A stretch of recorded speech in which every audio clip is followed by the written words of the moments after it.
Mga angkol, nakakaon na ba mog butiti? Pero kani nga butiti nga klase mga angkol, wagid ko nakita ni sa uban nga vlog. Murag sa among baybay ra gid niya nako nakita. Gi-search na ako sa Facebook, wala gid kayo nagluto na ni. Ni nga isda nga mga angkol, kalahi gyapon nila sa butiti.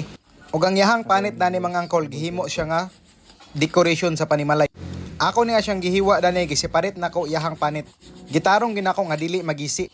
Kay lagi ang yahang panit dani atong ibitay sa pultahan. Mo na yung resulta pag baklaso na nimo ang panit. Pero sayop di ay ko mga angkol, dapat giapil din ako ang mata. Wala mo gud nako giapil ang mata, dapat di ay pikit ang mata sa panit. Ko mga papa gisugo nako dani.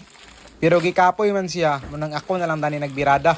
Taod-taod din akong kumbati dani mga angkol ba, kay naglisod gid ko unsaon pagsiparit sa panit ug sa unod. Pero kadugayan, ako arang nahuman. Og ni ara mga angkol, nakuha na gid nako ang panit gikan sa iyahang unod. Ang unod ay dani mga angkol, among giluto, among gituwa o giunon. Ug ang panit ako pa ning ipauga sa sunod video ipakita nako. Gibutangan na dayon og gabi mga angkol. Nagbukal-bukal na mga una ta.